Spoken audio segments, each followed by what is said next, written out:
Welcome to IELTS Listening Practice, where your journey to a higher score begins. If you can dream it, you can do it. Let's climb higher together. Hello, everyone, and welcome to your English listening practice. Today, we'll be working with a practice task in the style of IELTS Listening Part 1. You're about to hear a telephone conversation between Sally, a park ranger, and John, a teaching assistant who's arranging a school visit to Hinchingbrooke Country Park. Your task is to complete the notes with one word and/or a number. Take a few seconds now to look over the questions before the recording begins. Are you ready? Let's get started.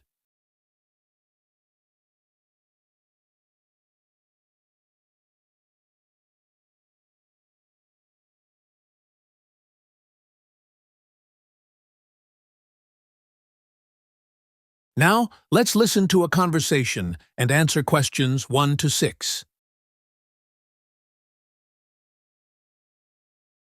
Good morning, Hinchingbrooke Country Park, Sally speaking. I'm one of the rangers. Oh, hello. My name's John Chapman, and I am a teaching assistant at a local primary school. I've been asked to arrange a visit to the park for 2 of our classes. Okay, what would you like to know? Well, I'm new to this area, so perhaps you could tell me something about the park first, please. Of course. Altogether, the park covers 170 acres. That's 69 hectares. There are 3 main types of habitat: wetland, grassland, and woodland. The woods are well established and varied with an oak plantation and other areas of mixed species. Right. The wetland is quite varied too. The original farmland was dug up around 40 years ago to extract gravel. Once this work was completed, the gravel pits filled with water, forming the 2 large lakes. There are also several smaller ones, ponds, and a stream that flows through the park. Okay, so I suppose with these different habitats, there's quite a variety of wildlife? There certainly is. A lot of different species of birds and insects, and also animals like deer and rabbits. And I understand you organize educational visits for school parties. That's right. We can organize a wide range of activities and adapt them to suit all ages. Can you give me some examples of the activities? Well, one focus is on science, where we help children to discover and study plants, trees, and insects. They also collect and analyze data about the things they see. Another focus is on geography. The park is a great environment to learn and practice reading a map and using a compass to navigate around the park. Do you do anything connected with history? Yes, we do. For instance, the children can explore how the use of the land has changed over time. Then there's leisure and tourism. That focuses on your visitors, I would imagine. Yes, mostly. The children find out about them, their requirements, the problems they may cause, and how we manage these. And another subject we cover is music. Here the children experiment with natural materials to create sounds and explore rhythm and tempo. That must be fun. Most children really enjoy it.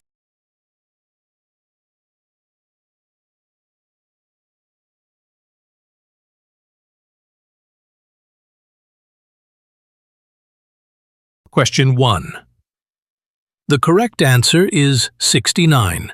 In the recording, Sally says, altogether the park covers 170 acres, that's 69 hectares. That's why we choose this number. Now let's look at question 2. In the recording, Sally says, there are also several smaller ones, ponds, and a stream that flows through the park. Here she is describing different parts of the wetland. First, she mentions lakes, then ponds, and finally a stream. A stream is a small, narrow river. It is a natural part of a wetland, just like a lake or a pond. That's why the correct answer is stream. Now, let's move to question 3. When we listen to the audio, Sally says, they also collect and analyze data about the things they see. That means the children go into the park, look at plants and insects, and then write down what they find.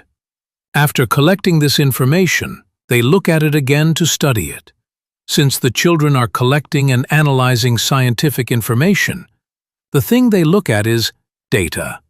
So, in this activity, the children look at 3 sets of data about plants and other natural things. That's why the correct answer here is data. Now, let's take a look at question 4. When we listen to the audio, Sally says, "The park is a great environment to learn and practice reading a map and using a compass to navigate around the park." Did you catch that? She clearly says reading a map and using a compass. These are the 2 geography tools the children use in the activity. So, the missing word is map. Question 5. In the conversation, we hear John said, "And doctor, that focuses on your visitors, I would imagine in an okay back." What does this mean? John thinks that leisure and tourism is mostly about the people who visit the park. And Sally confirms, yes, mostly. So, the answer is visitors. Question 6. Sally says, "The children experiment with natural materials to create sounds and explore rhythm and tempo." Let's understand this. The verb is create, which means make. So, the children make something using natural materials like stones, leaves, sticks. What do they make?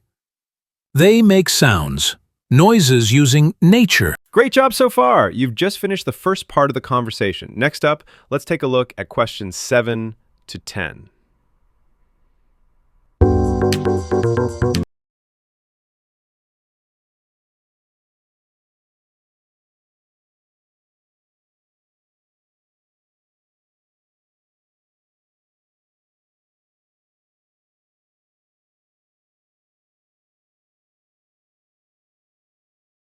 Listen carefully and fill in the missing information in questions 7 to 10.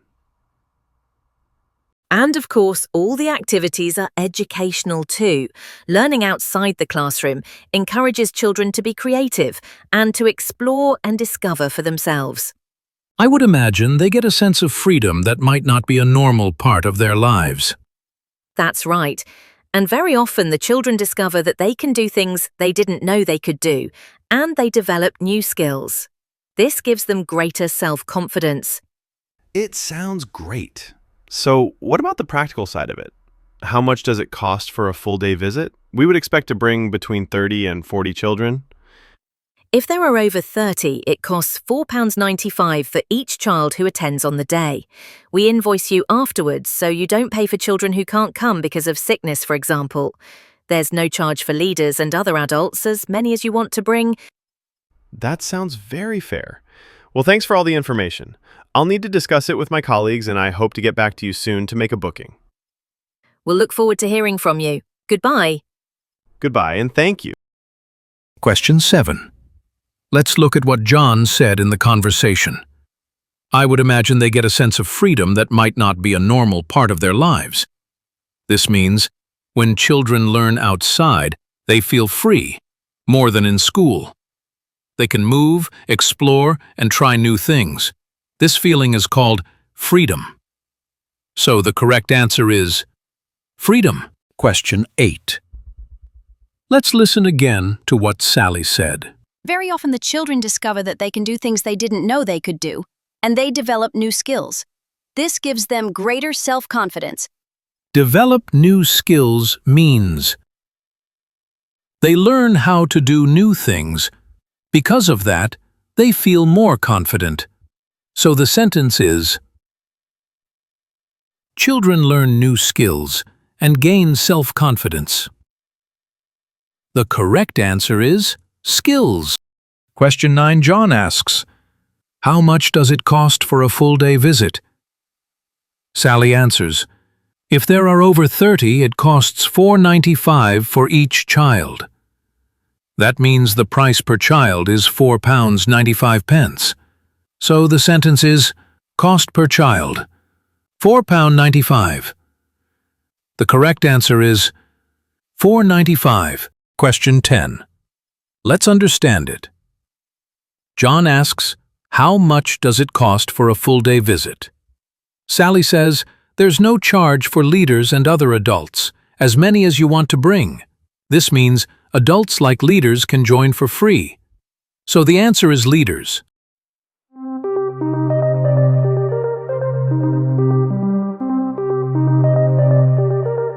Well done! You finished all 10 questions from Cambridge IELTS 19, Test 1, Part 1.